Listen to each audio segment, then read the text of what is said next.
Hello everyone, can you hear me? Just make sure everything's working fine first.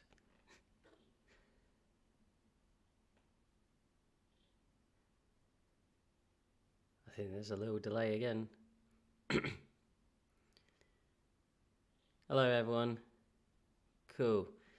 Yeah, so today I'm going to be doing a photography thing, gimajiggity. And it's basically, so,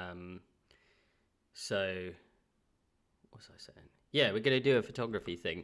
So I'm not going to say a lesson because I don't think I'm anyone to teach photography as such, but I'm going to go over things that I do to maybe change or make my work different than other people's, or I don't know how to put it. I'm going to go over what I do with my photography anyway. See, this is why I'm not a teacher, because I don't know all the technical jargon. But I don't know where would everyone like to start. I don't know whether everyone's, into it, or, where everyone's at with a camera.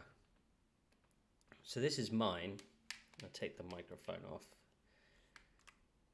Yeah, no, I'm feeling a little better. I think it was just a case of the Sunday blues. But yeah, I went out to take photos, and what ended up happening is I'm going to get rid of this chat box because I don't think it's working properly.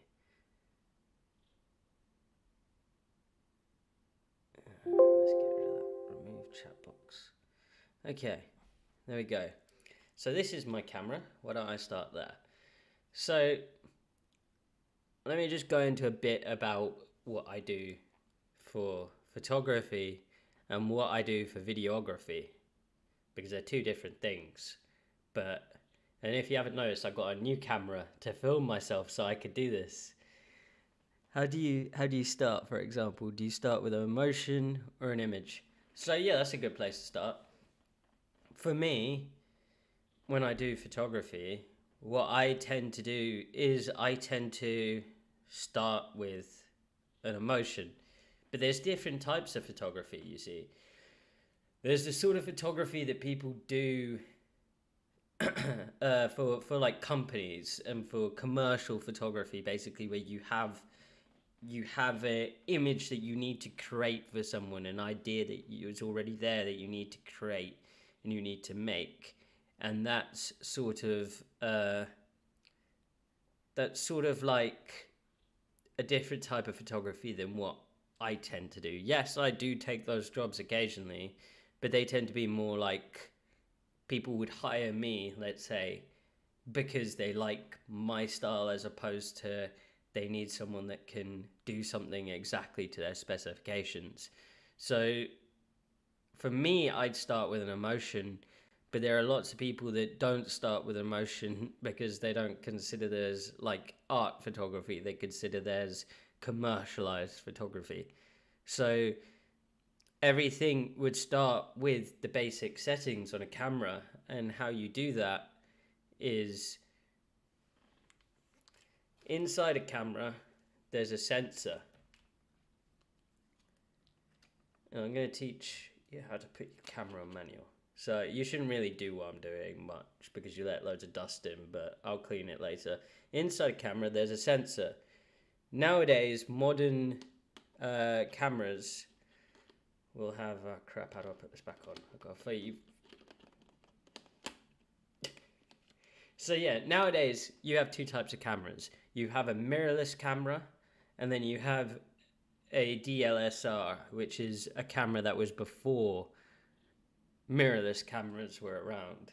And with DLSRs, what they have, and the difference is, and you'll see it a lot, is when they talk about shutter speed on DLSRs, yeah, you have something called a shutter, and it's a little thing that flaps up and down to cover the sensor. Basically, when you take the photo, like, let me just take a photo. Oh no, I'm recording. Wrong thing. When I take a photo, you hear that sound? On this camera, that sound is made up.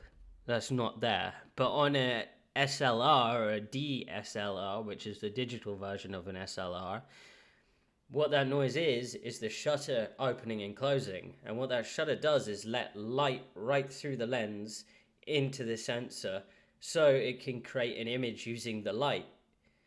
So when you see on a camera and it says shutter speed, what that setting means is how long you want the shutter to open.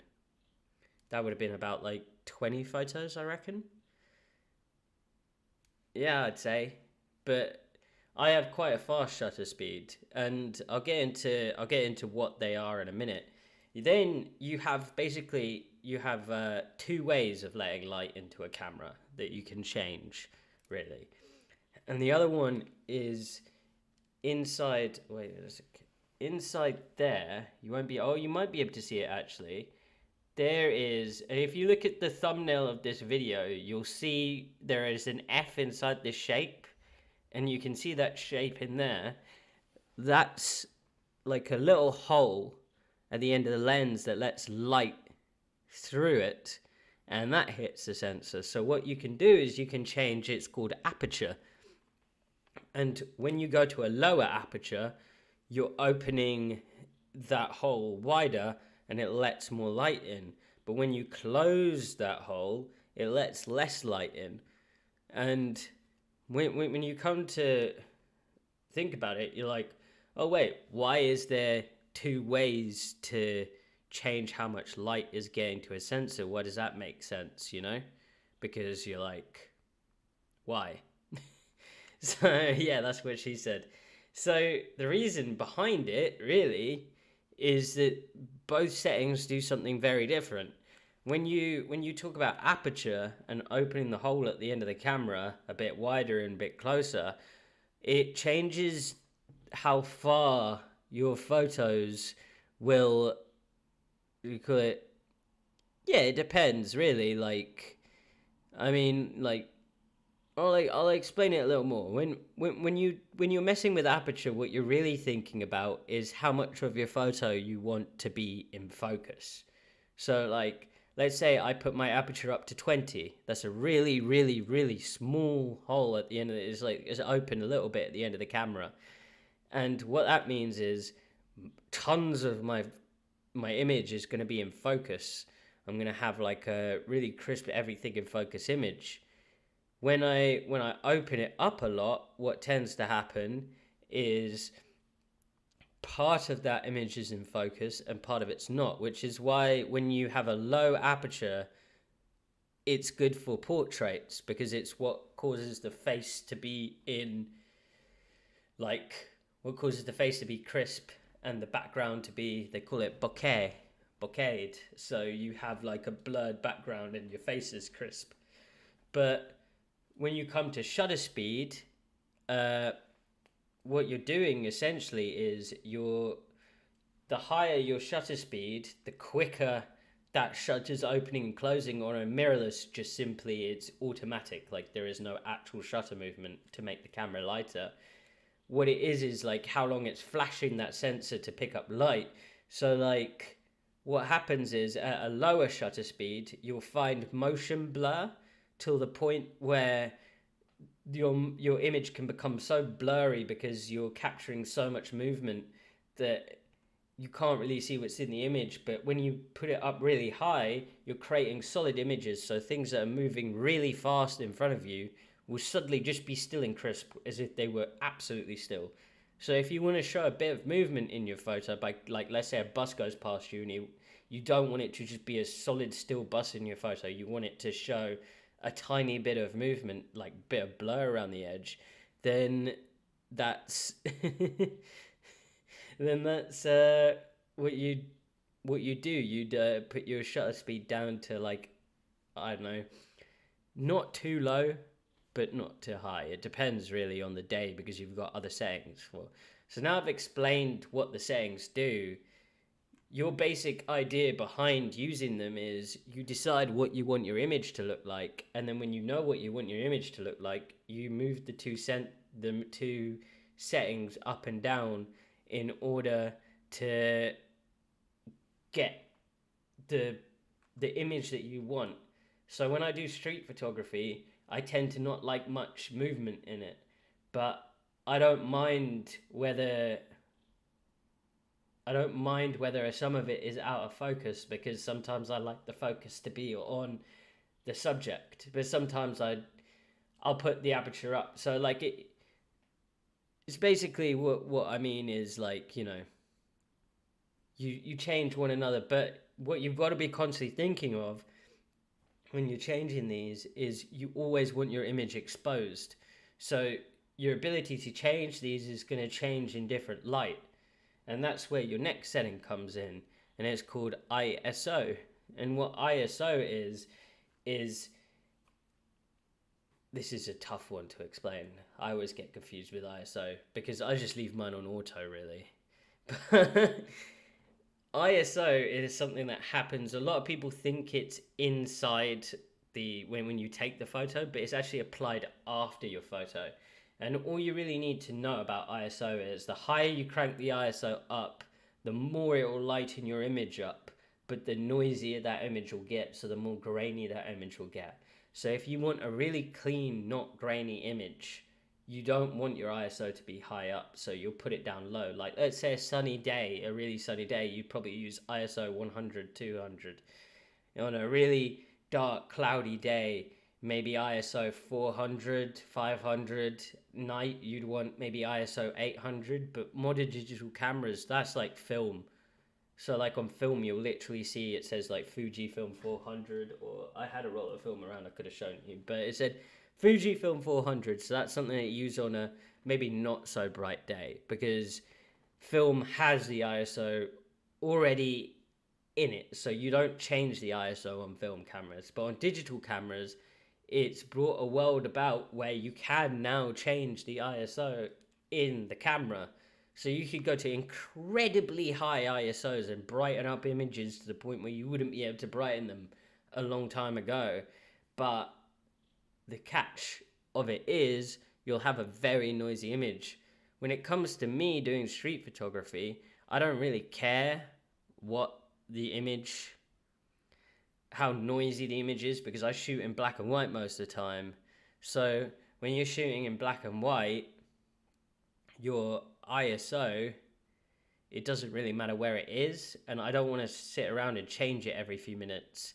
So what I do is I set it to auto, so I don't have to muddle around with it, because in street photography you got a matter of seconds to catch what you want.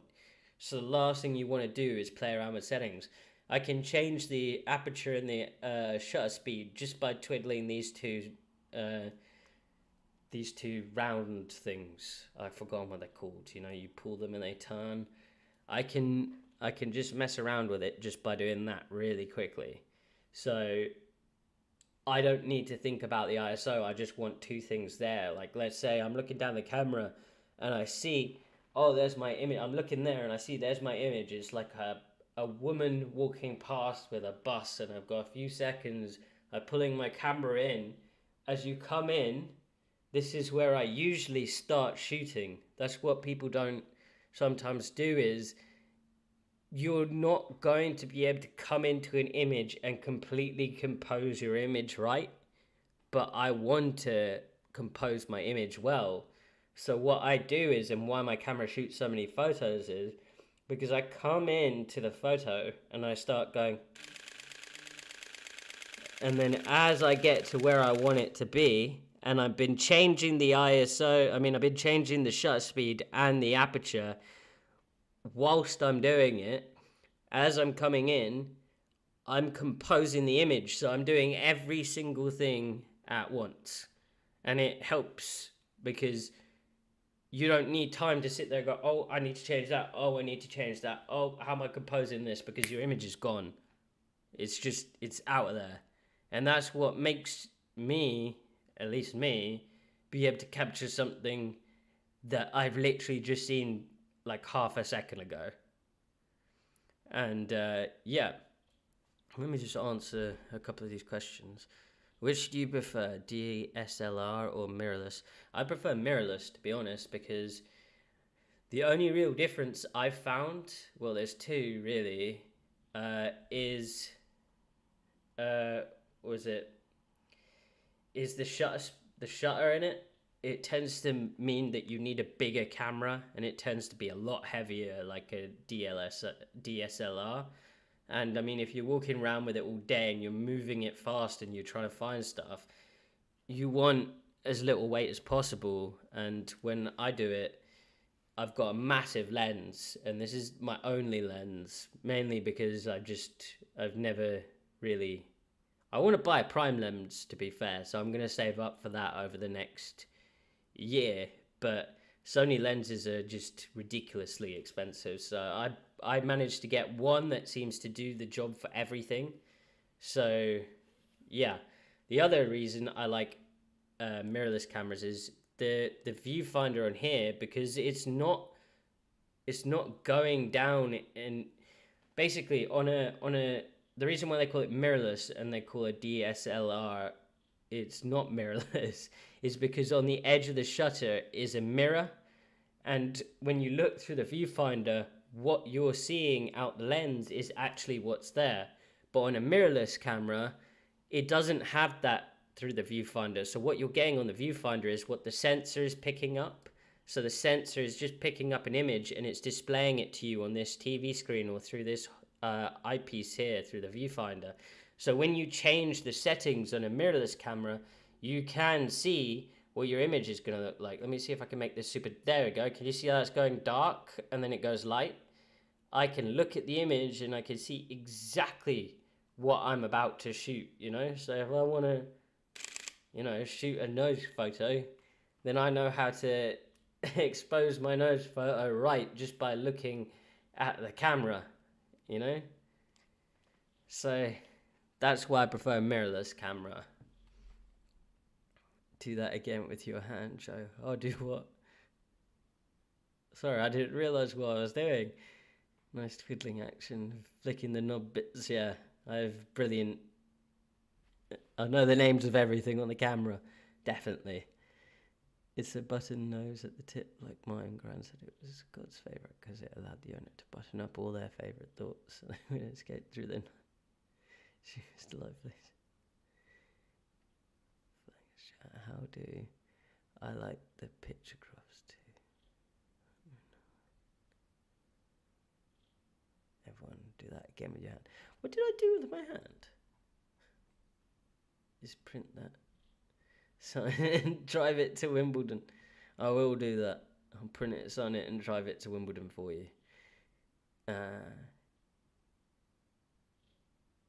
Hold on. I keep missing things. Sounds much cooler when he does it. Hey everyone. Hey Vintage. Do you have your own darkroom? No, I've never had a darkroom actually. Like if I had one, I actually wouldn't completely know how to use it. I want to do it and learn it, but I neither had the space or really complete knowledge on the subject, which is a shame. So you prefer Sony to Canon? I always started I started on Canon, and I used Canon for a long time, so I have a lot of love for Canon. But since I bought a Sony, and considering the things that I do now, like when it comes to videography, I much prefer the Sony, and now with my photos I also prefer the Sony, just because it's a really good camera. Like the Sony A7 Mark III is a fantastic camera, and like everything after it is just, you know, amazing. That's not to say Canons aren't amazing. I've never actually used a Canon mirrorless camera, but I know for me, the Sonys they just do it right, you know. And okay, let's see. Quality of zooms have gotten so good that primes don't quite have the same appeal to me anymore. The versatility is more important for me. It's true. Like I like the versatility of a zoom. Like to be honest, a prime lens isn't really something that I'd suggest for a lot of people. The reason I want to use a prime lens isn't for necessarily photography reasons. It's more for personal reasons. With a prime lens, you can't, for anyone that doesn't know, prime lens, you can't zoom in or zoom out. It's like fixed. So like it's a 50mm, 25mm or something like that lens. They're quite small, maybe up to the first ring here. And they'd be like sort of, they look good. They make your camera look good, I think. But what it means is if I do street photography, I got to go way up close to the people that I'm shooting. So when I go way up close to people, it means that I need to get, you know, basically make street photography feel more dangerous for me. It's but the photos that I always got off of prime lenses, because the physical aspect, like its real world implications that it had on my photography, meant that the photos that I got out of it just had something else to it. Like if you ever seen the guy eating chips under the tunnel, the old man, that was a prime lens. If you've seen the old man blowing breath and he's like looks like an old sailor, that photo, that's a prime lens. Actually, like if I go through a lot of any of my Canon photos that I really like, they were taken on a prime lens, and I had to get really close to the guy to do it. And yeah, what do you look for in a composition? So that's quite interesting. When I do composition, it really depends. It really depends on what I'm shooting. So typically what they say is to use the rule of thirds, but I like to break rules when I do photography because I don't like to be told what is and what isn't.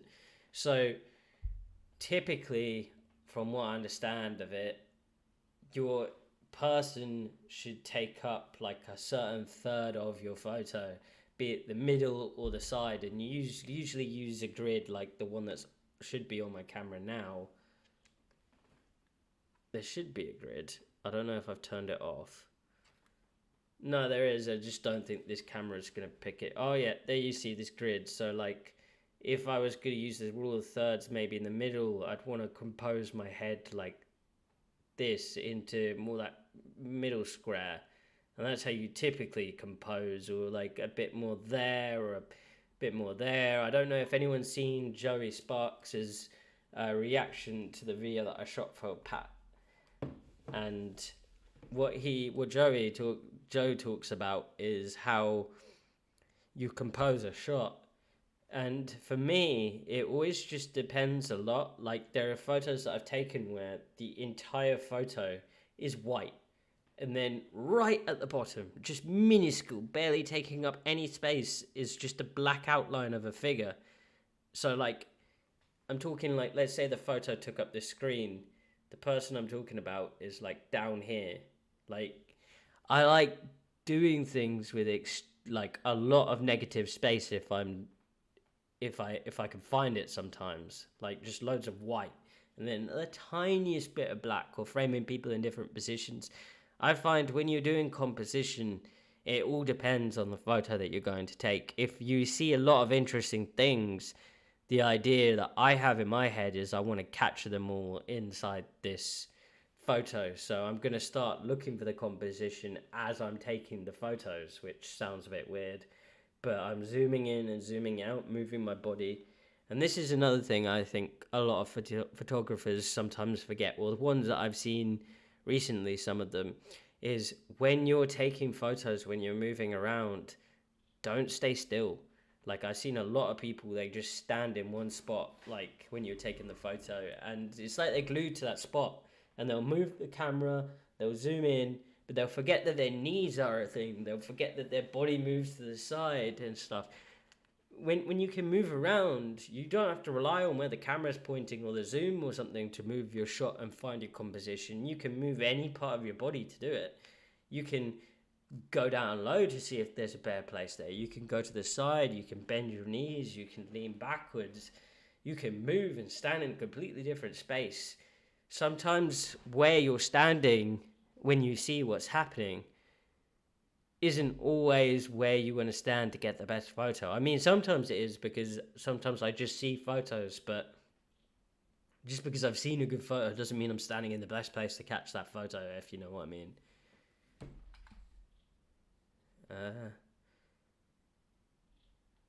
Hey Joe, do you alter your photos after you take them, like change colors, add filters? What programs, apps do you like? So I don't really, well, I didn't do much with my photos. With like my older photos, I just changed them a bit in Instagram using the Instagram editor itself to sort of brighten it up, darken it up. Sometimes I bring the structure up a bit because that sharpens the photo a bit. It makes it crisper, and it can sometimes show like let's say you got an older face, it can show like sort of lines and stuff like that. And with Dan, what did you shoot of the old man that Dan liked so much? Yeah. It was that older guy on the seafront. And yeah, no, I shot a photo of him down there. I think that was one of the ones where I moved my body, if that makes sense, to find the better shot. Oh, I'm missing things. What size of lens do you typically use? I typically use a 24 to 105, but that's just because that's all I have.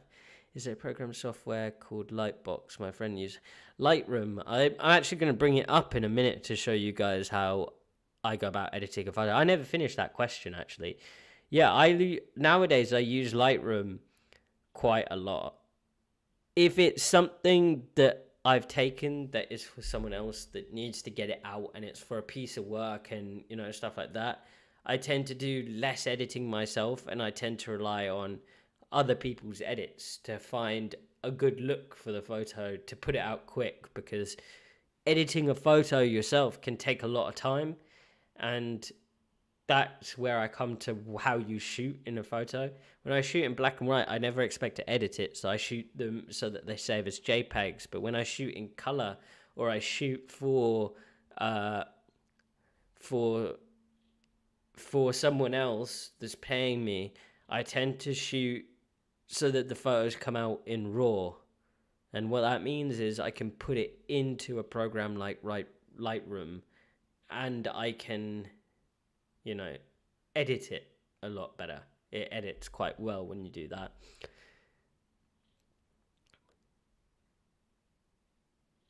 You should get into photography. It's great fun.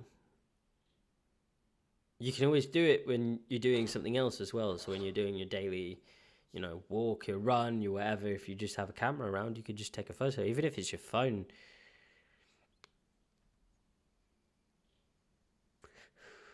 No, it's true. Mainly Canon, Sony, Nikon. Yeah, the difference are like menus and stuff.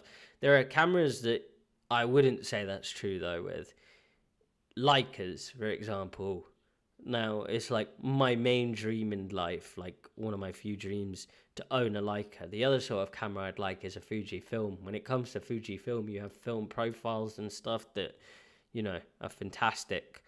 And then you have Hasselblads, just cameras that, are just so ridiculously expensive. It's disgusting, but like they have just some insane cameras. I mean, it's a whole nother thing. Like, I'm not going to get into talking about that because I'll talk about it for a while. But yeah, hi Jill. Have you ever taken photos of a gala with a cannon so you could say you shot cannonballs? I can't say I have, but that'd be quite a good idea. I wouldn't mind. I'd happily shoot cannonballs. So I got a DSLR Canon Rebel T7. Would be okay for a wee baby photographer. I mean, at the end of the day, like, a lot of people will base their entire photography life out of what gear they have. When I talk about cameras and stuff, it's like a guitar. I mean, a musician will tell you, and like anyone that's played a guitar will tell you, it's not the instrument, it's the person playing the instrument. So, someone that can't take a photo or doesn't know how to take a photo, buying a better camera isn't going to make them a better photographer. Going out and practicing and learning and being a photographer will make them a better photographer. What you do when you become a better photographer is buying the different cameras and stuff can add a little bit or make your life easier or give you other options while you're taking the photos, but it's not going to make you a better photographer. So I'd say if you have something that you're shooting with or a camera, it's like the worst thing in the world to think about how that camera might hold you back or something, because it won't. Because I'd say just use what you have. There are people that spend so much time, and I've met people like this that spend so much time talking about what gear is better and this and that they spend more time focusing on their gear than they actually do taking the photos. And it never makes sense to me, because if my Sony broke tomorrow, I'd be really upset. But as long as I had a little bit of money, I could go down to CX and buy like a really cheap Canon camera, and I would be back to where I was when I was taking photos that people seem to like just as much as they do now. So, I'm always going to be happy as long as I have a camera, and I feel like people should be happy with their cameras now, because it's about the photographer, not the camera. There we go. Yeah, show us. I mean, like, when I don't think there is a such thing as like your photos are always going to be your photos. I think there's space for every photographer to improve, and there's tons of space for me to improve. There's tons of things I need to improve on. But like, yeah, I don't think anyone should ever be put off doing photography or trying stuff because of their gear, if that makes sense.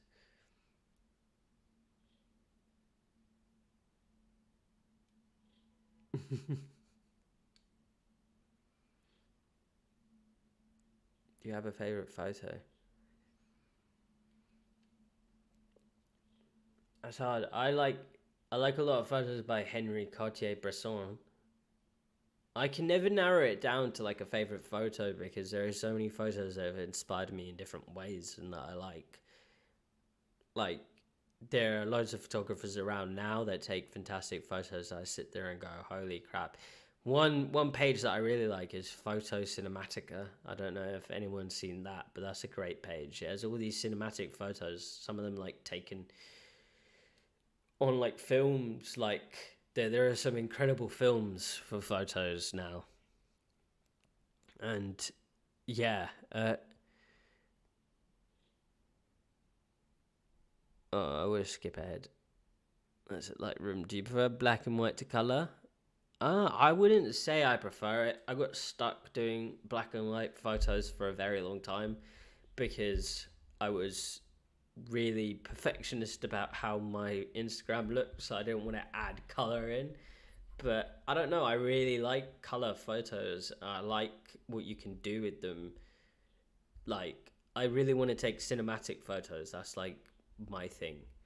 I want to go out there and I want to create like these massive cinematic scenes that just have so much going on, and I want to use film to do it. I want one of those Mamiya cameras, that I don't know if any of you have seen them, but you load, I've forgotten what type of film it is. I think it's 120 or something. You load these big pieces of film in, and they've got these viewfinders on the top, and you could like set it up. And I just want to take these scenes and blow them up massive so they fit an entire wall, and there'd just be so much going on in them. And I want it all to be color and really cinematic. And the film I want to use is Cine Still, and it's just incredible film. Yeah, that photo. It was one of your first photos. I'm not sure really what Dan liked about it. I don't know really. It's one of my favorite photos just because there's just something about it. I just really like the guy, and got like I have a Fuji that I loved, but they don't make it anymore. I love Fuji cameras. Like, that's the thing. When I do street photography, it really depends. Sometimes I ask people's opinions, and sometimes I don't. Sometimes I ask people's what was I saying, permissions, and sometimes I don't, because sometimes I see something and I don't want to disturb what's going on there. I just want to take the photo of it, and I feel like me talking to the person first is gonna ruin it. Other times I'll see someone and I feel like I need to. It's a case on case basis, and I don't really know exactly, or I'm able to explain exactly what makes me ask versus what doesn't. But I know it when I see it, if that makes sense. I feel like, see, that when it comes down to the law, in the UK at least, whatever you can see with your eyes in public, you can take a photo of, and you don't need to ask permission, or you don't need to say anything. Basically, if your eyes can see it and it's considered public, then you can take a photo of it, because there isn't an expectation of privacy in public, basically. So like, if I can see, I don't know, if I'm walking along and there's something on the other side of a fence but the fence is see-through, I can technically take a photo of it because you can see it from a public side, like sidewalk, as you'd say in America, or pavement here. But I don't know, I have like these set of morals that I go by as well, which is, just because I can do something doesn't mean I have to do it. So I do it on a case-by-case basis. If I see someone who may be vulnerable, or someone who may be, I don't know, just, it's hard to say. So someone, it's a feeling you get, I guess I could say. When I see someone and I get a bad feeling about it, I just go off my feelings. Some people, I just don't think you should take photos of. Like, I personally don't take photos of homeless people, because I feel like, without talking to them at least first and getting to know them and stuff like that. But I feel like if I just walk up and take a photo of someone in a bad place, technically I feel like I'm exploiting their suffering for my benefit, if that makes sense. And I don't want to do that. And I feel like there's other things for it. I've answered that. This is inspirational. Thank you, Reese. I appreciate it. I hope it does inspire people, because not that I want to be inspirational, just like I hope more people go out and feel like they can, practice photography, and they feel confident enough to do so without having to worry about things like their gear or this or that. Just followed your page on Facebook in and out like a flash proof, just in case a family member. Oh yeah, I hate those things where it tells people you're online on like Messenger and stuff like that. My mum used to tell me she used to watch my Messenger to see if I was online so she'd know I was back safe from a night out when she was living abroad and I was in uni. But I was like, I don't think it tells you like to the T. But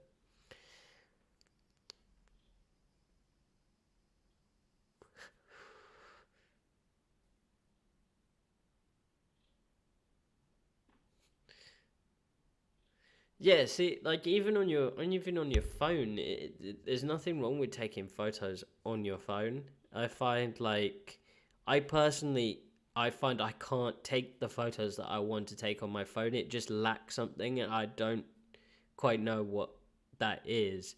And when it comes to taking some of the street photos that I want to take, I just feel a bit weird taking photos of people on my phone, just generally because I feel like there's another stigma of sitting there and taking photos of people on my phone. Like, let's say I go to the beach and I'm taking photos of people, people are going to be a bit weirded out if a guy's sitting there with his phone taking a photo of, like, people on beaches. But, where's the weirdest photo moment you've captured? Huh. Probably, like, during lockdown, there was a whole protest against lockdown. And I went down there and I watched one of the people that live rough in Brighton get woken up by the protest and then attack the entire protest. The photo, I think, is on, the guy eating the fish and chips on the seafront. If you scroll down, there's a guy like pointing like this, and then two policemen and another guy going like that. And I made sure I got a lot of motion in it because everybody was moving a lot. And yeah, that guy was attacking the entire protest and trying to, kick all of them out. And they didn't really know what to do. It was kind of weird because they were yelling for their rights to, what was it? It was just funny because like their argument against each other, it was very much like both of them sort of agreeing but disagreeing at the same time. It was quite funny. Okay, thank you for stopping by, Nasty Crab Cakes. I hope you enjoyed the rest of your Sunday. Your photos inspired me to. Yeah, no, you know what I always find funny is or I enjoy doing, is when I take photos of things that were meant to be quite colourful and I do it in black and white because I find, when you do a landscape photo of mountains in Canada, you're supposed to do it in colour, right? It's not you're supposed to, but it's an expectation that people will. So I find it really funny when I go to Canada and I take photos of it and it's in black and white because I don't like it when people make rules, when they make rules for art and stuff like that. Because if you're trying to do art, I mean, why are you following rules? Rules are meant to be broken. No one should make rules for art. It should be what you want to make. Just follow. Camera is a tool. Are some tools better than others? Sure, but in the end, it's the skill of the person. Exactly. But I also think that you can't.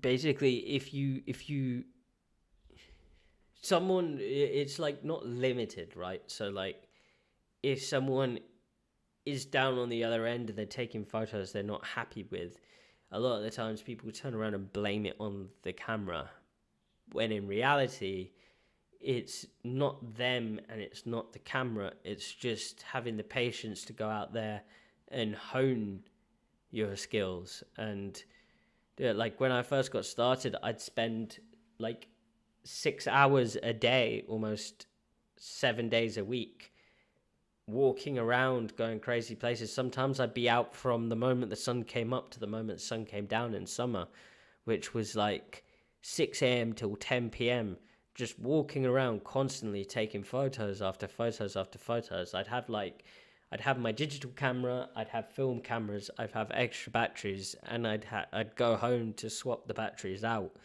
I'd spend all day doing it, every day doing it. And it would be like, I did that for months. So like, when I first started, I wasn't taking photos that I necessarily liked, but when I take those photos, I'd look at them and I'd understand how I could have made it better, and then I'd go out there and I'd try and find a way to make it better, and then I'd do it again and again and again and again and again for months until it got better. And then when I started to get better at it, the moment I'd stopped doing it for a couple of months, as soon as I went back out there to take photos again, I'd find it wouldn't be as good as it was before. I'd have to get back in, I'd get rusty. I think that's a lot with it. I think that's the same with everything. It's always practice and practice and practice.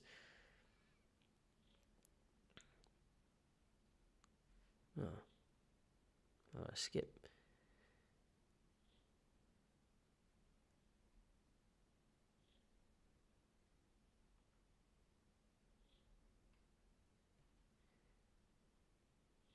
Yeah. I also took videos for Get BTS view of your conversation. I used to do that a lot. I think I used to video myself walking around, but I never really could be bothered putting it up on YouTube because it was back when I put something up on YouTube, it'd get like 3 views, and I reckon those 3 views were me on 3 different accounts. So I have a lot of old videos of me going around, and then I stopped doing it for a long time, and then it took a while for me to get good again. Well, not good, but used to it, let's say. What kind of aperture do you recommend for low light night or evening settings for a nighttime urbex photography? Depends what you want to do, but usually when it's night, I wouldn't be doing anything with my aperture except putting it down as low as possible. Because remember, at night, you're not going to have the same light. So I did a whole thing with nighttime photography where I was putting the shutter speed down, like, so the shutter would be open for a minute. So it would, like, anything that went in front of the camera, cars, anything, would just be light streaks. And I was trying that. But if you want to take a solid picture at night, really, I find what's cool about it is if you bring a tripod out and you set your shutter speed down really low, pardon me, and then you move your aperture around. Like at night, I find your aperture is something that you put to the back of your head. First, you want to set your shutter speed because, like, for me, that is when you're taking urban photos. I think that's what urbex is. Is it? I think it's urban exploring, right? So when you go out and you're exploring somewhere, it depends on the light, really, because if there is no light, then I mean, you're kind of ruined. But if there's light where you're going, I find the first thing I do is set my shutter speed, because depending on the colors of the lights around you, let's say it's like white light from neon signs is quite nice. You can get this really soft white light that almost feels like it's rolling out, almost like water in a way, or like butter. It comes out of the lights when you when you put the shutter speed down really low. But then what you're doing with the aperture is you're not moving the aperture to a place where you're like, oh, this is going to do something. You're moving the aperture to kind of make up the exposure for what you've done with the shutter speed, if that makes sense. And I find at nighttime, if I'm taking those kinds of photos, I mean, your ISO is a good way to light up a photo, but you want night photos generally, well, for me, to be quite clean, actually, because there's something about the lights at night and all that I was saying. The less noise there is in there, the better. So I find I use the aperture to let as much light in as I can after I've set the shutter speed. So my aperture goes down as low as it can. Let's say my aperture goes down as low as it possibly can and the photo's still too dark for me to take that photo at shutter speed. Then I start upping the ISO as high as I can while keeping it as low as possible. Does that make sense? But I just find shutter speed is quite good for night photos. So that's what I tend to focus on. But I mean, different people, different things. It depends really on how much you want to get in focus again. But I figure at night, you're really looking at what's in your immediate vicinity. So you don't really want to think that much about having everything in focus because you're not going to be able to see as much.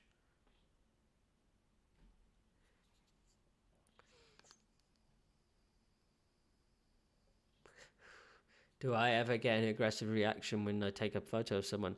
I actually haven't really yet.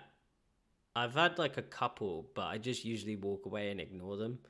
And then I usually just don't put the photo up or I don't use it unless they're really, really, really rude to me, which I think's happened once. And they were so rude and so aggressive that I just was like, oh, screw you. I'm putting your photo up now. You know, because it's kind of funny.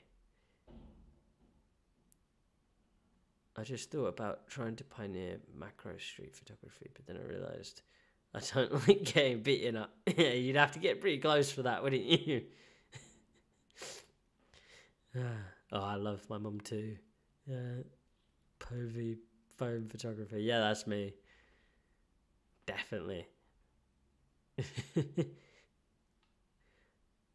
Yeah, that's it. Phones do have like an immediate social media association.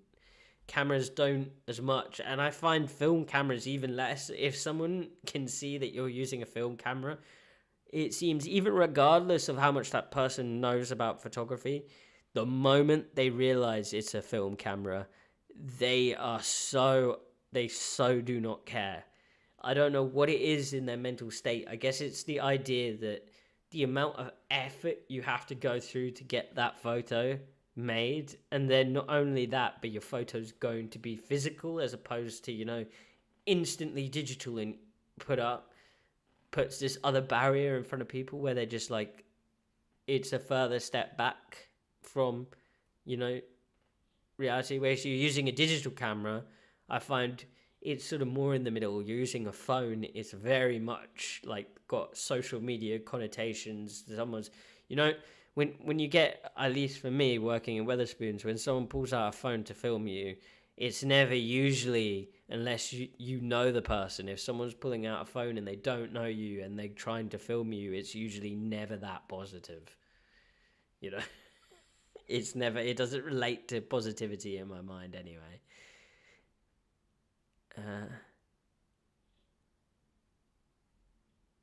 Let me try to understand, because I keep skipping past a lot. How many magazines have paid for your photos to use them? One so far. Yeah, one. Swiss magazine, and they just paid me the other day, which was quite nice. Well, the other week. Yeah, paid off an entire bill with my photos. It was quite nice. But yeah, no.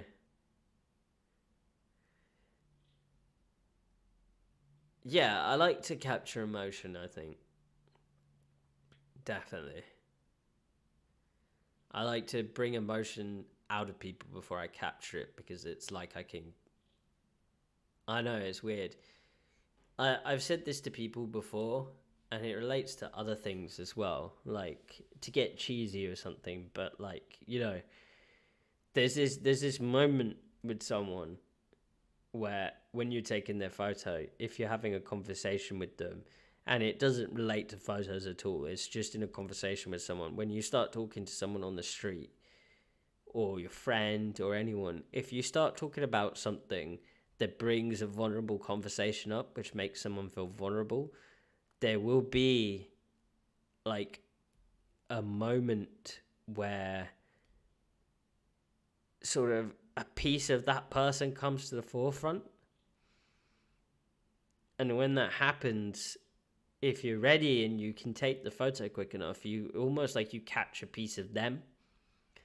And it's what adds this thing to your photo that makes it seem like there's emotion in there or raw, because you're capturing somebody in a vulnerable state rather than when they're guarded. And I know when you look at someone with your eyes, you don't always make sense of that, but there's something about when you capture it on film or on a photo where it's captured in that one moment that just gives a photo something a little different.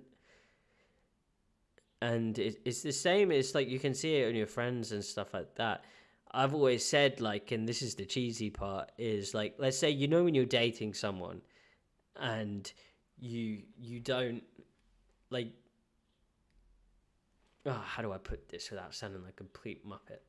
So when you're dating someone and you see that person and you get her talking and you see something that you like for the first time about them, and it's like when you're attracted to someone for what's on the inside as opposed to what's on the outside. So I've always said what's on the inside mixed with the outside, when you see that and you're attracted to it, that's what makes someone truly beautiful for like the first time.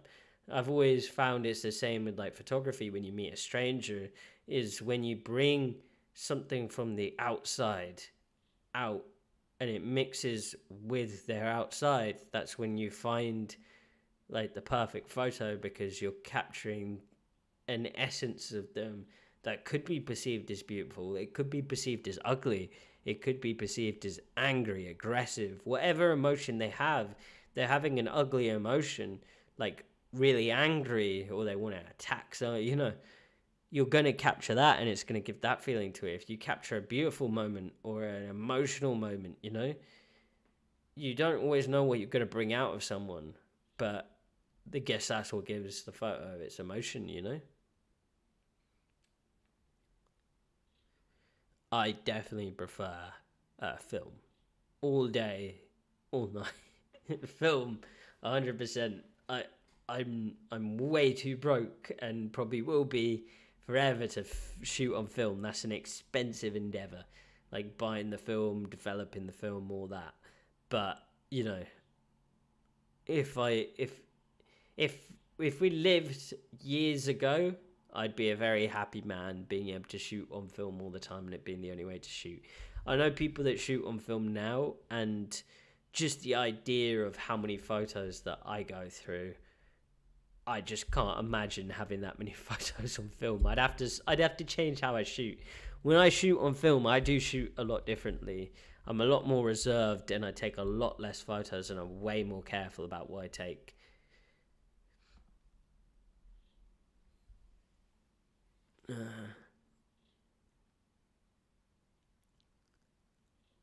Did you get all those rolls of film processed? I'm waiting, to be honest, because I don't want to get all of it at once. Also, it's mixed in with some stuff that I don't want to develop and I really need to figure out which one's which.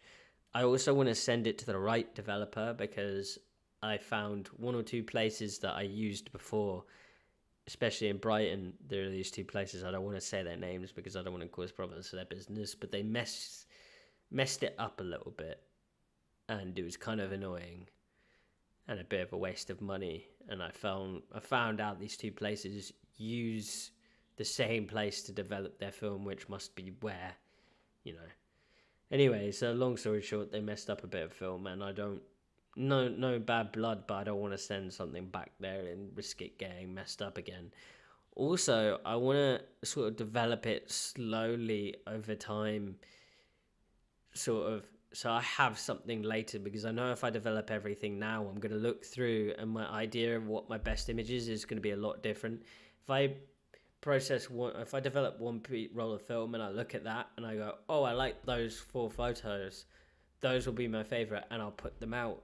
But if I develop 10 rolls of photos and I look and then I decide, oh, I've liked these 5 photos, my standards for what passes is going to go a lot higher than it would be on one roll of film when I can only see those photos. So I'm going to end up chucking photos, and I don't want to do that. I want to release a lot more and put a lot more out, so I want to do it slowly over a bit of time.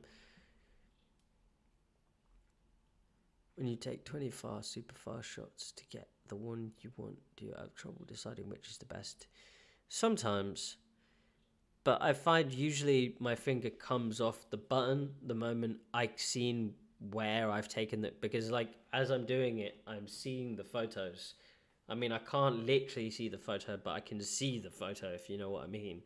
So the moment my hand went exactly where I got everything right, and I'm not talking about like massive differences going all over the place shooting and just spraying and hoping for one, because I mean you can do that, but you're just gonna have tons of photos. That's gonna be like that'd be crazy. What I mean is, like, when I'm doing it, I'm making very small changes to just get the composition exactly right in my viewfinder. The moment is exactly where I've seen, like, the image that I've seen is right. That's it. My finger's off the button, because I don't want to create too many photos, because then it becomes a real nightmare.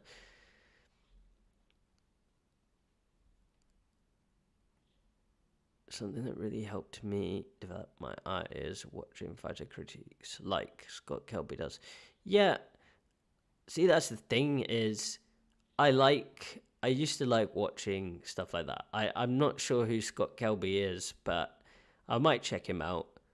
Uh, with photo critiques, I've always found it strange. I've watched some people critique photos, and what they do is they either use a set of rules to critique the photos, or they use their own personal, what they feel is right.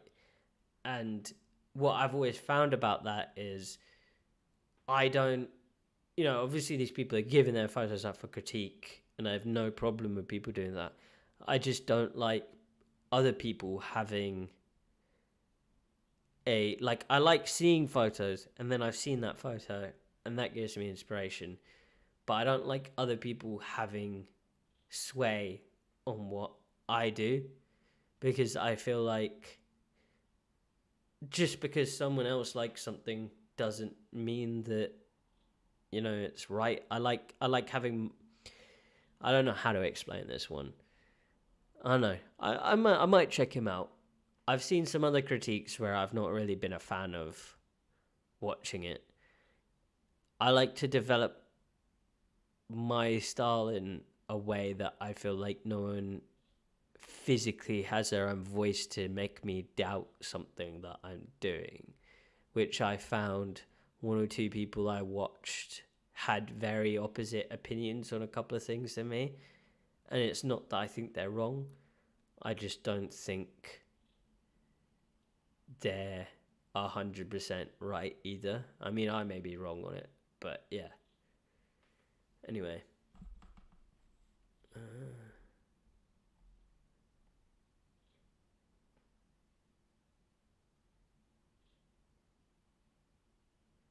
Of rain and shop reflections of people walking past. I immediately imagine being there amongst it all.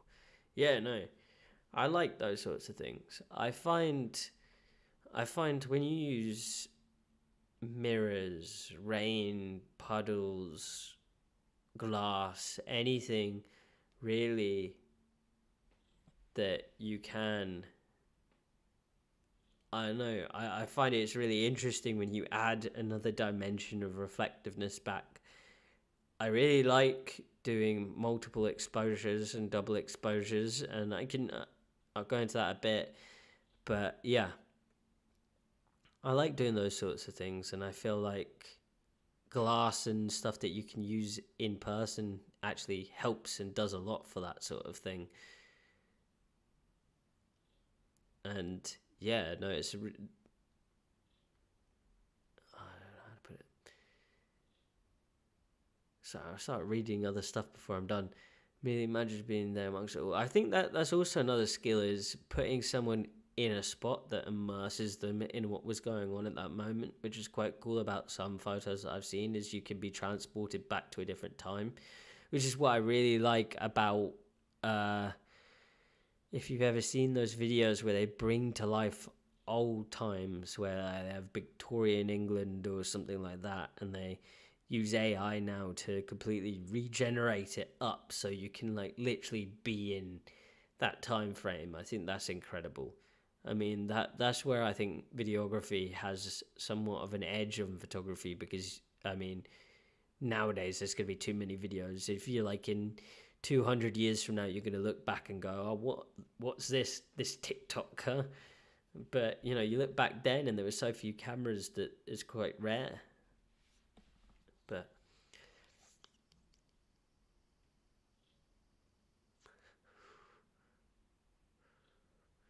I don't have a waterproof camera. That's why I couldn't go out today, unfortunately. Do you do you go looking for subjects, or do you take photos when you notice something special? I take photos more when I notice something special. I feel like when I go looking for something, you spend a lot of your time looking for that one thing and you miss a lot of things that you're not seeing because you're not looking for. But if you go out not expecting what to find, then you'll be able to be there to capture anything that you see as opposed to certain things, if that makes sense. Oh, lucky number 13. Listening to a tattooing podcast this morning, a lot of times critiques are more personal preference than anything. It doesn't mean anything they're right, it just merely means their own perspective. Yeah, that's what I find. I feel like people tend to, well, it usually is because you're critiquing based on what you like. For me, I don't know, I've always had like this weird sort of, I want to say ick, but I don't know if it's an ick. I just don't like it when people look at other people's work and critique it exactly based on what they've seen. I mean, I know a lot of people put their work forward to be critiqued, and that's their own personal choice. I've seen some channels which just critique photography that they find on the internet. And, you know, a lot of times they have some really nice, positive things to say. But sometimes I feel like it comes from a place where I've seen them talk down on the person like they're better than them, or they talk about their stuff like they know what the right way is, and, you know, oh, this person could have composed this better by doing this, and it's like, but maybe they didn't compose that because they didn't want it to be that. And maybe just because you're looking at something through a certain way doesn't mean that it's what they wanted. It becomes really tricky to critique something when it moves into like a more artsy sense of photography. If you're doing a commercial shoot for a company and it's a commercial photographer and you've basically taken a photo for, you know, it becomes a lot easier to critique because you're critiquing something where there was a set of instructions and it depends on how well that person followed an instruction. More or less where I still think it's a bit touch and go because it's still that person's interpretation. When it comes to street photography and like art, it's kind of like, you know, yeah, I know. To me, it's not really my place to critique on someone else's thing, and I don't think it's really someone else's place to, you know, they can have an opinion and they can express their opinion, but when it comes to making a video critiquing it, I kind of a bit like, I don't know. Because if it's all positive, then you're defeating the idea of a critique. But I don't think someone should be making a video saying negative things about someone else's. So yeah. Yeah, I kind of like it when artists say, like, give it a piece of title because it lets the viewer sort of put their own interpretation on the work. See, that's something that I quite like, is a show where people just talk about their interpretations from the person's work rather than critiquing their technical abilities or stuff like that, or critiquing their art, or, you know, interpretations is much better.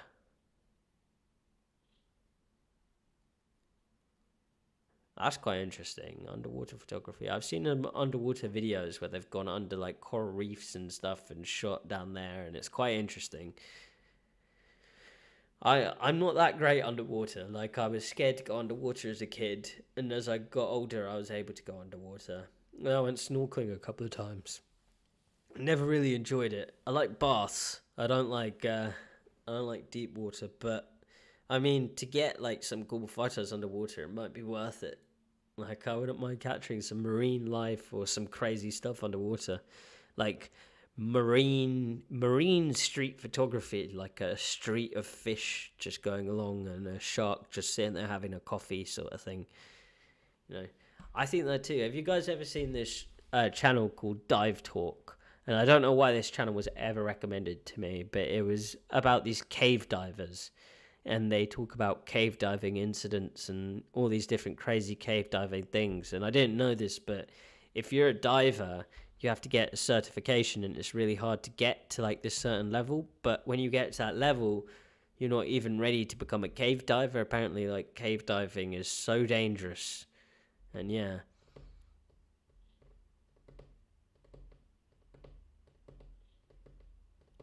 Yeah, that's what I mean. Like, I guess it depends a lot on where people are at skill wise. It does.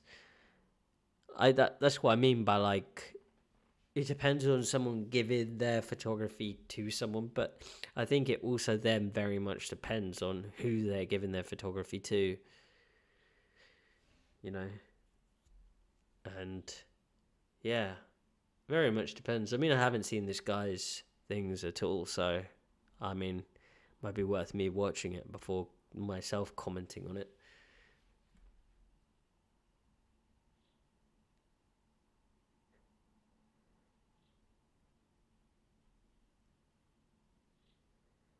Yeah, no, I'm definitely like being alive too much to go cave diving. God, cave diving is just ridiculous.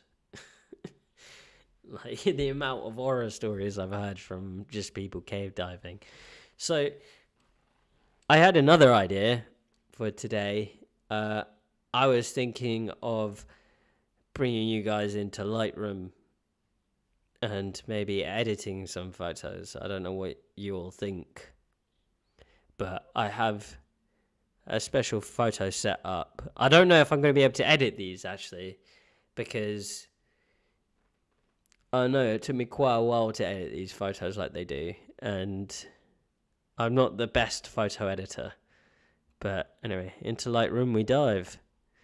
Right, here I am in Lightroom, and here is Pig Bay. And there I am in the back of this photo, if you know. Oh, whoop. Where have we gone? There I am in this photo. Let me get rid of this chat again.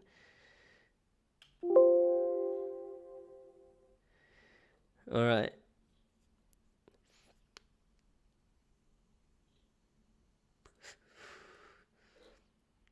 So,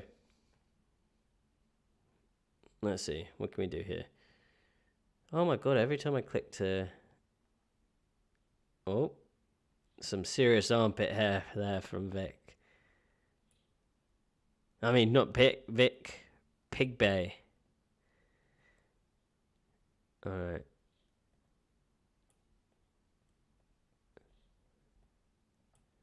There I am. Anyway. That just happened to be up. What should I edit? I don't know if I want to edit the Pig Bay ones because they're not easy to edit. Because I didn't really edit them in my head. I kind of left them as they were, and then what I did to make those photos become a certain type of photo was... Oh god, no, it's really... Oh look, it's Abby. How about we do this? Okay. So usually when I edit color photos, I like to have them as RAWs. So I can't remember if this is a RAW or not, but that will totally change how you edit a photo, and you'll be able to tell a RAW photo from a photo that isn't a RAW, because it will just look like all your settings have been removed from the photo, but it's just pure information, really. I wonder if there is a RAW photo actually in here that I could edit, but I'll show you with this anyway. So how do I decide whether it's going to be a black or white or a color? Like this. And then I look at it. Usually I take black and white photos in black and white because I go out and I see everything in black and white. So I don't like see everything in my own eyes, but like basically when I go out, I'm seeing everything in black and white. So I decide to shoot in black and white, if that makes sense. Let me try something, because I feel like I'm away from the camera. Am I? No, I'm fine. All right, so actually, let me try to do this just for my own sanity. Let's move you. No, how do I do this?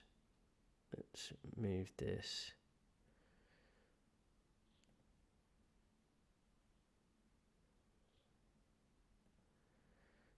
Okay. And then let's move Lightroom over here. So then I can sit over here. Oh, but my mouse is over there. Always end up making a mess of it, don't I? Alright, no, we're going back. Everything was set up. This is why I did it. Okay. 1 second. Bear with me for a second. I will edit this photo. I'm not trying to get out of it or anything.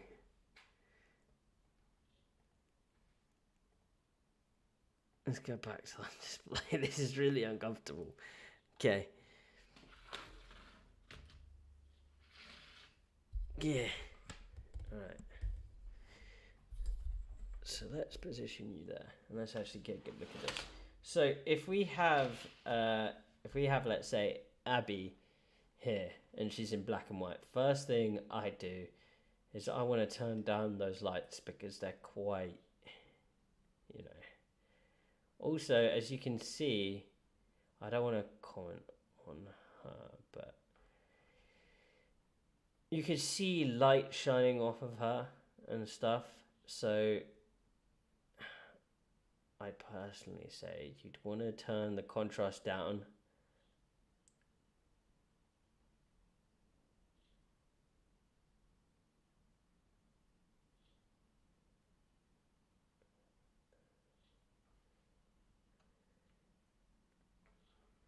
Then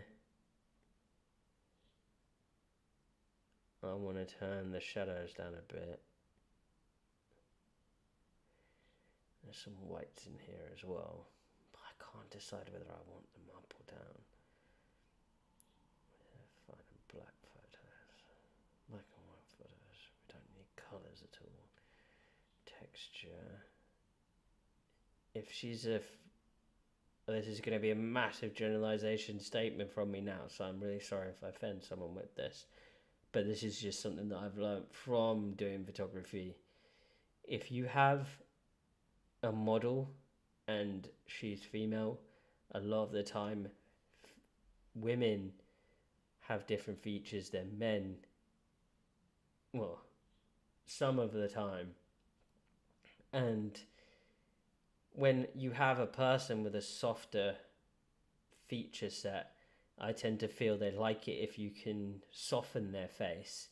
But when it's a man, I feel like they'd like you to harden their face. So when it comes to things like effects, like texture and clarity, when it's a woman, I like to usually drop them depending on what I'm seeing on that woman's face. When it's a man, I'll tend to bring them up because if they have any spots or anything that you can see on their face, I tend to like to dull it out. And to come to your question, John, is when you have a man in the photo, or a woman and a man, or a street photo, I tend to, depending on the photo, it really depends on the photo. When I can, I'm going to bring the contrast up and I'm going to bring the texture up. When I'm doing a photo shoot with a model, I'm going to stop focusing on the background of the photo for a minute, or like how the photo looks, and I'm going to try and make them look better. I don't know, that's not put right. I'm not going to try, I can't make them look better. I'm not going to try and make them look better. But I don't want the photo to be so full of details, if this makes sense, that it makes them self-conscious. Because when I take a normal, it'd be a lot easier to explain it from this side before I put my foot in my mouth. When I take a normal photo, and it's a street photo, I like to bring the clarity and the structure and everything up in order to strengthen how someone looks. Especially with old people, I like to bring their wrinkles and everything and make them more prominent to give more character to their face and stuff like that. I like to make the photos grittier and darker. But when you have someone that spends their time and their life, you know, making a living off of posing in photos and stuff like that, when you bring up those things to make a photo look like that, what you also do is tend to show every single nook and cranny, every single tiny little spot, every single little scar, anything that they have on their face that they could possibly themselves be self-conscious for, regardless of whether they should or should not be to someone else. They might have a self-consciousness, or they might have that. And I don't know anyone that likes to have every little feature of their face shown in a photo, so I tend to edge away from giving people that. You know what I mean? I don't know if that makes sense, but I don't know how else to describe it really. So what I tend to do is dehaze. You can go too far with this, and it, like, yeah, exactly. Fashion likes a blank canvas face, but I'm pretty sure you can talk to any model on the sun, and they don't want you to show the tiny little blemish they have. I'm not saying that Abby has that, but I'm saying, like, let's say you had a model that had a blemish here. Just generalizing how many different people I've taken photos with, I've never met one single person that's ever wanted that shown. Like, and I don't feel right doing this to Abby, but I'm going to show you exactly what I mean on someone else, i.e. myself. But hold on. Anyway, back to this. I'm going to put a bit of vignetting in, because what vignetting does is bring attention to the center of the photo. And I feel like that's important. Exactly. You basically, models want you to flatter them in their photo. Artists want you to flatter them. Vic always wants me to flatter him in his photos. If you make someone look, I'm not saying they look unappealing, but if to them they feel that you've made them look unappealing, as a photographer, they're most likely not going to hire you back, if that makes sense. And the end game is to be hired back.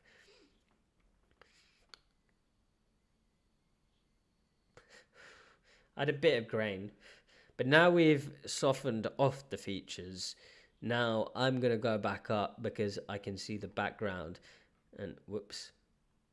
But you see what I mean, like how much softer that entire thing looks. I'm going to go back up and I'm going to play around with the things like the exposure a little as we come in.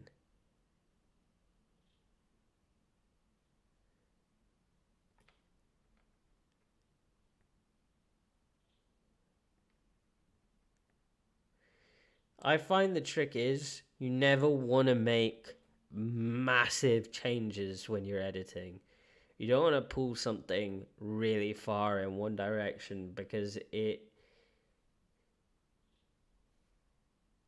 can be too far. You know what I mean? Another little tool that you have is the ability to recompose your photo in Lightroom, which is quite handy actually. So let's say you want her to be right in the middle there. You just click off of it, and there you go. You've got a different photo, or slightly different anyway. I never use this stuff really, because I don't, unless someone comes to me and they say to me, Joe, you know, I don't like what you did to me in that photo. I want you to take this out. I ain't gonna do it. But some people have come to me, and I feel like it's really rude if you go and do it and no one's asked you to do it, because you're basically saying, and it's the one thing I feel like is the most dangerous, is the people in your photos, you can make them feel insecure if you do the worst, like, bad things to their photos. You know what I mean? When you got photos of people, you need to be careful of what you do to people. So we got this. Let me show you what I do to a street photo.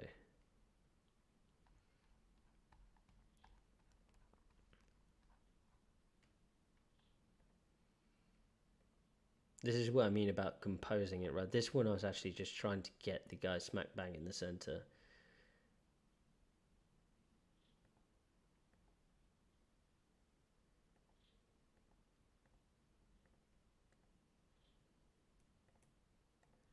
I think I did in one.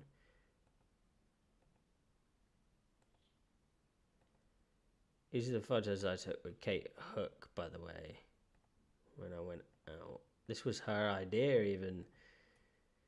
We were sort of talking about photos, and I can't remember how it came up, but she told me, why don't you do this? And I was like, why not? Let's see if I can. So what I believe I did was I turned the shutter speed right down in order to give the images that sort of blur. And then what I had to do was turn the aperture down as well. Oh no, turn the aperture up so that I could get everything in focus to make sure that he would always be in focus as opposed to me focusing on one of the things moving around him, which could have pulled my camera's focus onto that and left him out of focus.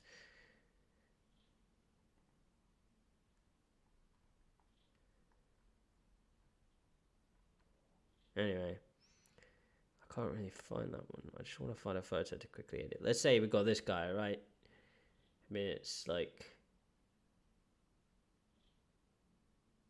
no, I forgot to...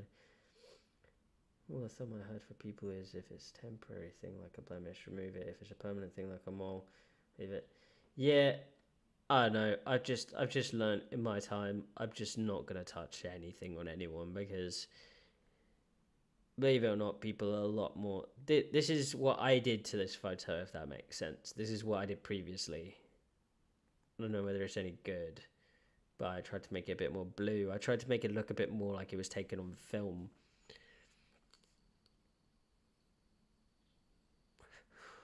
We had this photo. I tried to make this look more like it was on film as well.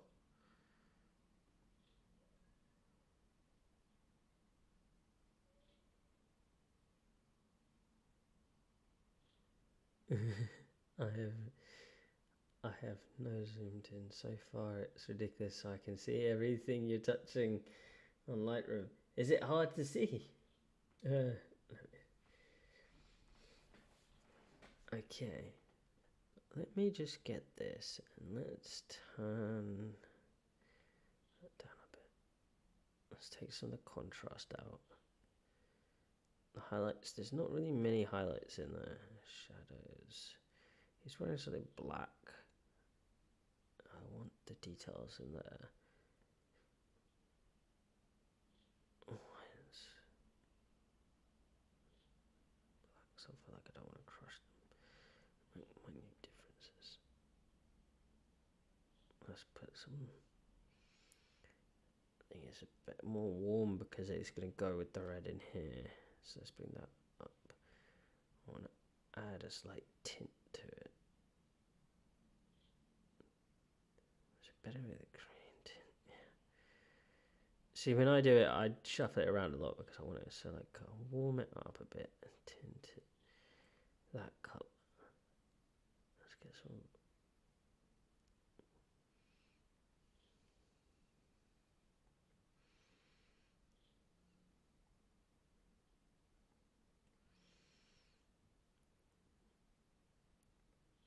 And then we can change the saturations that we're using. I quite like the idea of matching this colour.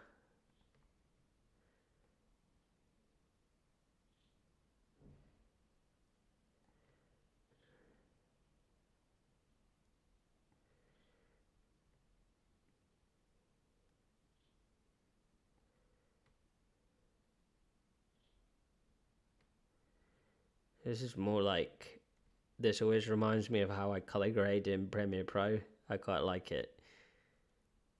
So I want to make it a bit more warm. The highlights. It's going way too far. There's a bit more green in the shadows. Right, highlights. Let's go back a bit on here.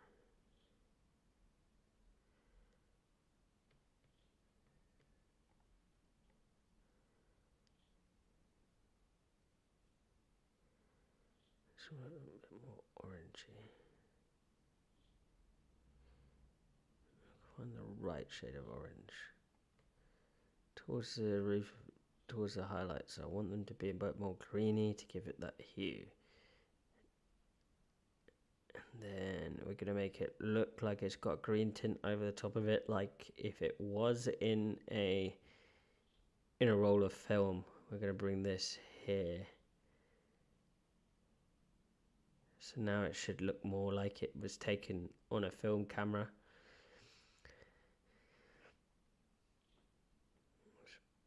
Blend it in a bit.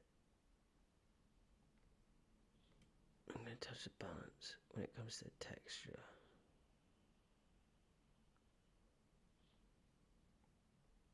Smooth up the clarity.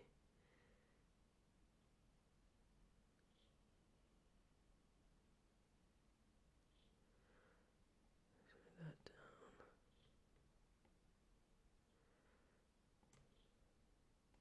Let's do the opposite, dehaze.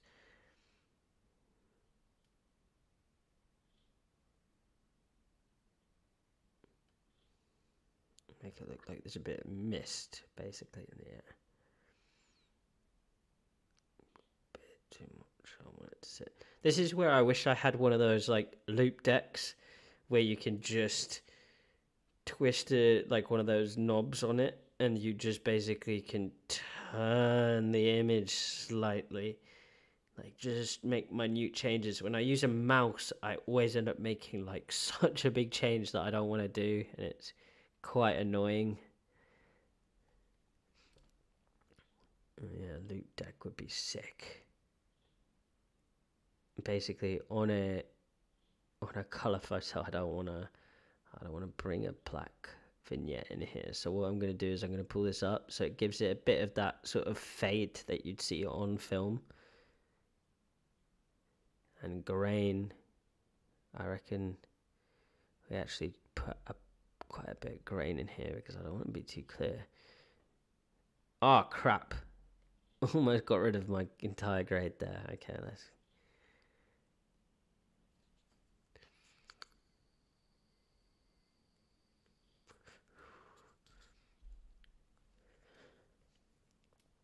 Sharpening.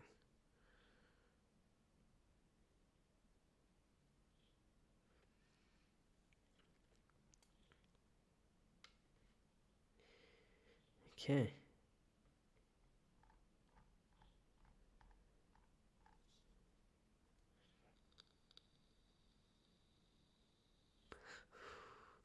Program that I'm trying to learn how to use a bit more is Lightroom Classic. Just because Lightroom Classic, I feel like, just has so many... Just feels like it has a lot more to do. It also has, like, the little charts that I managed to figure out how to bring up so I can actually see exactly what I'm doing. I wonder if they're in here, actually. I wonder what this does. Oh, crap. Let's see. What can you actually do to this? Because I haven't played around that much with this. I've learned how to use it just a bit. Not that great with it yet.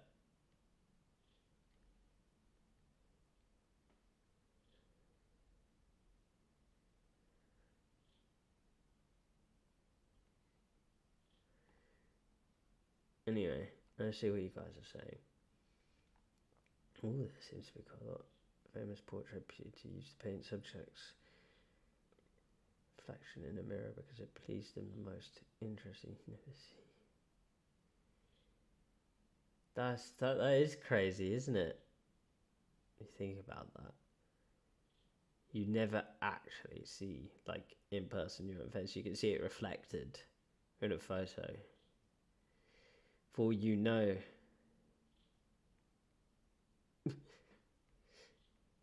I mean, what if the mirrors are all wrong and the photos are all wrong and you actually don't look anything like you think you do?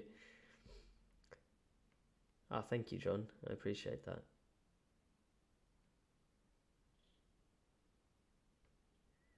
A bronchitis and I'm very hazy at the moment. Oh, I hope you feel better soon, Reese. What you saying, Joe? Love the big sky. How's everyone's weekend been? Yeah, Lightroom Classic, it has way more control, doesn't it? I do have the subscription to Lightroom Classic. I do have it. I just working my way up a bit, learning as I go. I'm relatively new to it. And then I took one of these photos as well, which I was trying to like. You see what I mean by using like a lot of space where you make the subject of your photo tiny in your photo? What happened to the battle with Wolf? I don't think it's over yet. We were supposed to do like a live stream where we sort of battled it out, but Wolf wasn't feeling great at the time, and it's just slowly not happened. But I think we need to get back together, talk about it when I know he's feeling right and I'm feeling good, and then we make it. Maybe I should just challenge him straight up and restart the whole thing.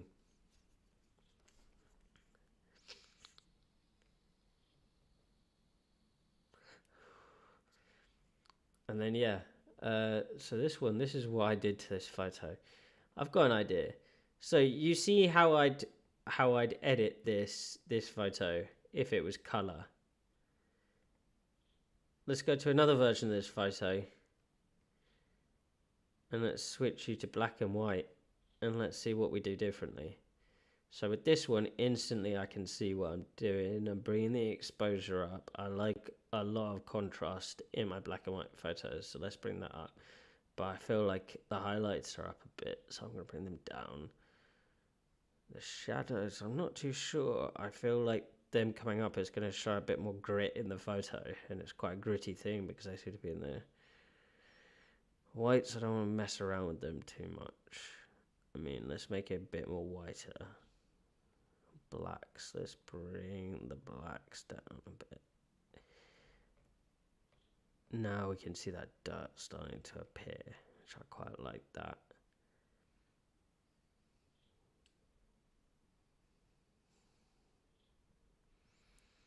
So with our black and whites, we're going to miss all that stuff because the colour don't matter anymore. Let's bring that texture up. That's clarity. It's going to come up on this. Sometimes on a photo, when you bring the clarity and, like, let's say the structure and all the things that bring out the sharpness in the photo, you start to notice white spots in the photo, and that's areas where there is no information. Or you start noticing, like, I wonder if that's one. That just undoes it.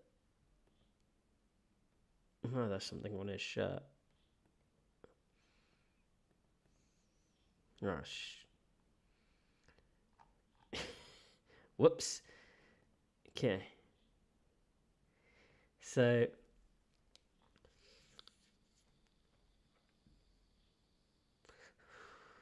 where was I? Dehazing. Yeah, so with the clarity and stuff, sometimes if you bring it up and it's a sunny day, what you'll notice is lines around here everywhere, and that's what you want to avoid because that just makes it look over edited. It's really easy to over edit a photo, and I find a lot more photographers I'm seeing are doing that nowadays, is where they'll take a photo and it's actually an alright photo, but they feel like they need to edit really, really like a lot for some reason, and they don't need to. So what I find they end up doing is they end up just making this image look just over edited when it never really needed to be over edited. And it's, I know.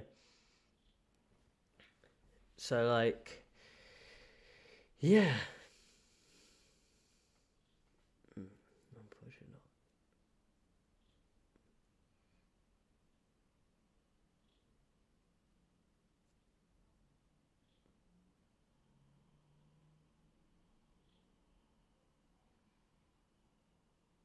Yeah, it's just so black and white seems more serene.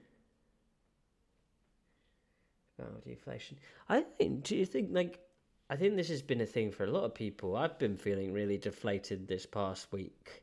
I know a few other people that have been feeling really deflated. I wonder if it's like just maybe, I don't know, something in the air or this time of year or something.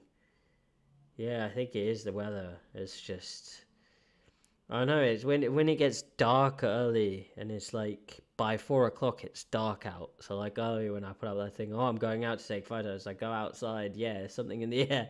I go outside and I'm like, oh man, it's the weather's terrible and it's dark and you're like, oh god,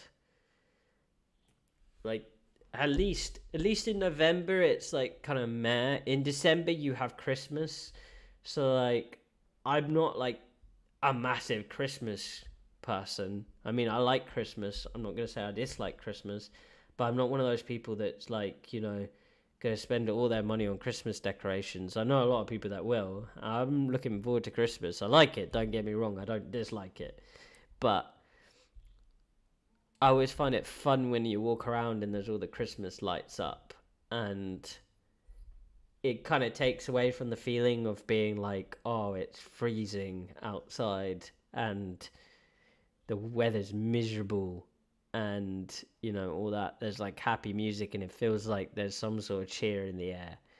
Whereas when it gets to January, there's just nothing. There's no holidays coming up. There's no nothing, and you're just like, see, yeah, I get that. I think, for me, uh, I know I don't really have many people to shop for. I don't think, but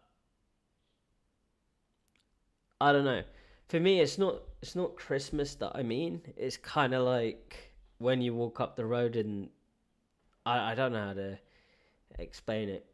Just the Christmas lights and the music and stuff. I don't know why. It makes me sort of like a bit more cheerful. It just feels cozy. I think that's the word. Cozy around this time of year. I mean, for me, to be fair, this Christmas, what am I doing? I think I'm doing something with Ren. I think me, Ren, Vic, and a few others are having like a whole Christmas to get together for us because Uh, I mean, we're all we got this Christmas. My parents are on the other side of the world, so my family's not here. And yeah, I guess if they're not here, I'm gonna go out there to see them if no one else is coming here. But I don't know what I'm getting Ren. He could get himself a present. But I already got Vic his present. Like, I got Vic a book by Ruben something. Some guy called Rick Rubin, called The Creative something. Oh, my phone's going mad. 1 second, sorry guys.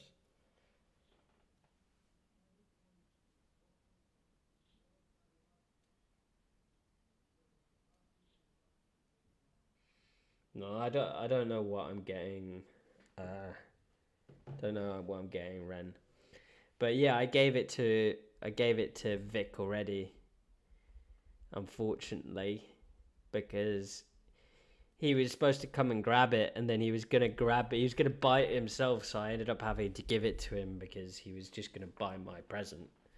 Otherwise, yeah, what do you call it? I don't know if Vic's figured out his shoes from Rencord. I told him that he had the money and that he was supposed to buy shoes. I don't know if he's got around to actually buying the shoes yet, but I don't know. Haven't spoken to him today. We were working all yesterday. So yeah, Vic's been reading his book from me all night. I don't know what I'd get Ren, to be honest. What should I get? Who else is going to be there? Well, there's going to be quite a few of us. I mean, if I have to go around and buy everybody presents, I'm going to be one. Maybe that's why everyone gets depressed around Christmas. I'm going to be really depressed if I have to buy everyone presents. Let's see.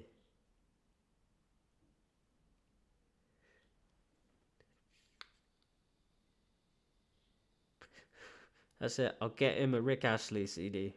There we go. Oh, and he'll only have one song on it. So when he plays it, it'll rickroll him into thinking he actually has the CD.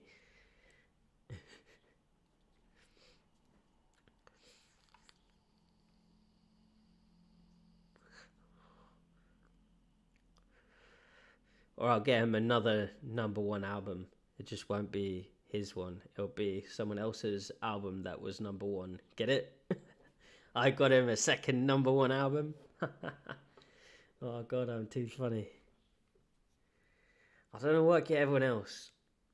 I think sometimes it's best to not, because then you make them feel like they need to get you something, and then you make this whole thing go around where everyone's getting each other presents, but no one actually has the money to get everybody presents. But everyone could have just all been a little bit richer if they all realized that no one actually thought that each other needed to get uh, each other presents. Yeah.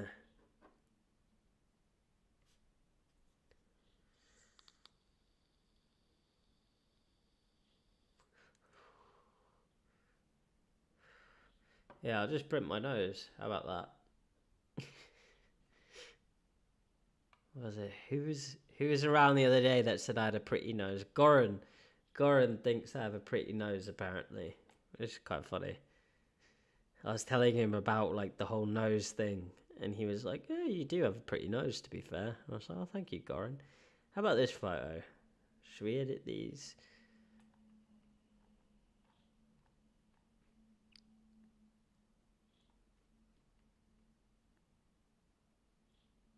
I wonder what I do with this photo. These ones are quite tough, actually, because they're quite.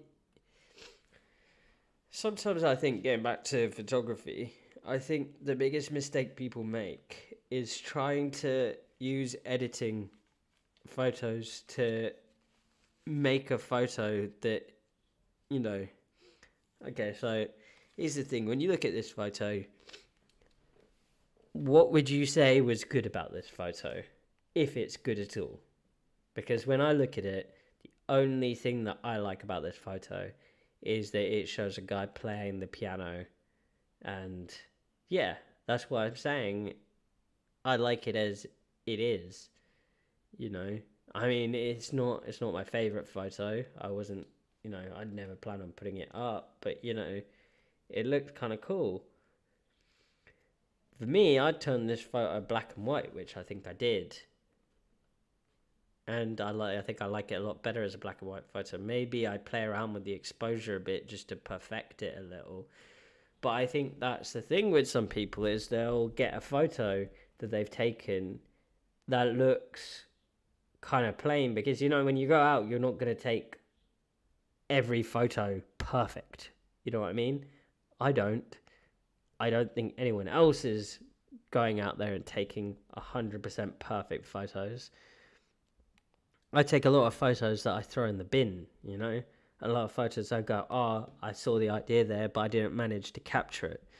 What I see some people doing is they go back and they feel like every photo needs to be perfect. So what they do is they open up Lightroom and they find a photo that just didn't hit the mark and really isn't their best work, and really there isn't anything to be done with it. And then what they do is, what do you call it? They try and use Lightroom to make that photo something that it wasn't.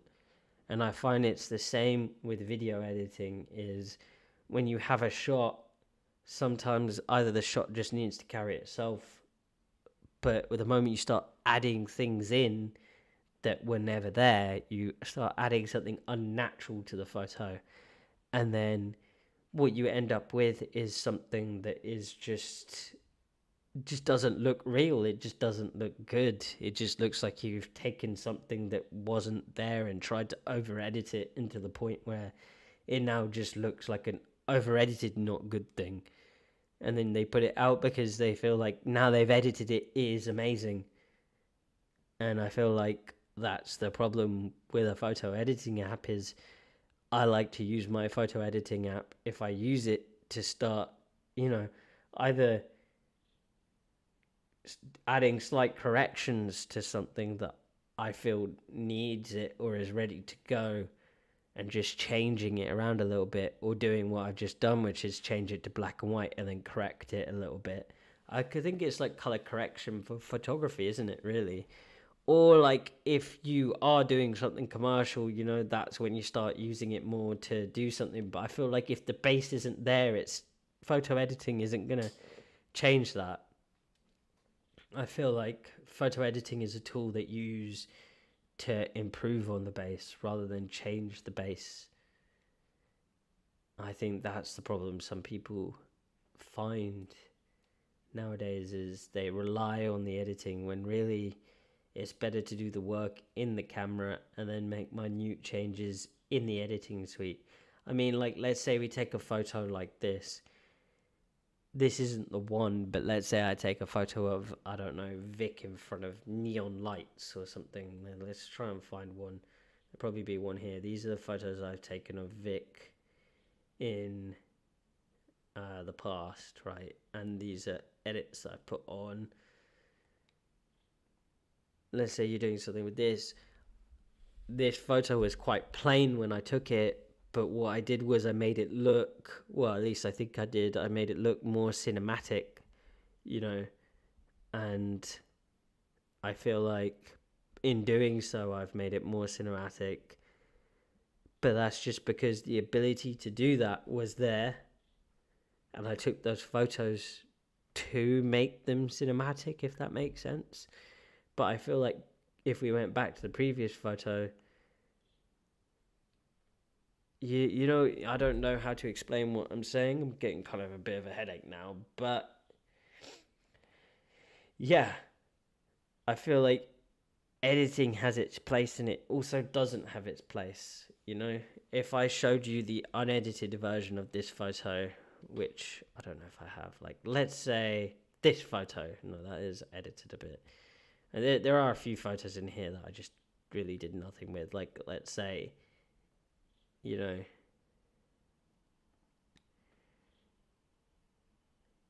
see. Like a lot of these photos. Let's go for this one. Alright, so this one.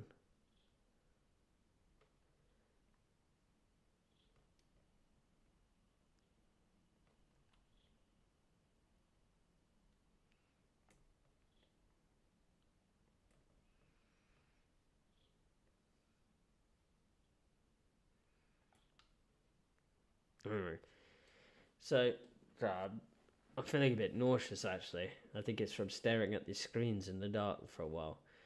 But, yeah, I think that's going to be my final lesson for today. Well, it's not a lesson, but my final tip, or what I think, really, is that if the base isn't there, putting it into an editing software isn't going to make it better. It's just going to make it look like you've edited it trying to make it better. Like this photo of me, of course I didn't take this photo, but what do you call it, Luke did. I just do one final thing left on this. I can edit this until the cows come home, but yeah, this one would probably be better left as plain. I couldn't make it look like one of these past ones. I mean, I could add colors to it, but yeah. But anyway, thank you so much for watching tonight, guys. And I had a lot of fun doing this. Let's do it again. Next time I'll take some photos, especially for this, and we'll just sit there and edit it together. How about that? And yeah, thank you very much, guys. I hope you all enjoy the rest of your Sundays and have a pleasant evening. Good night.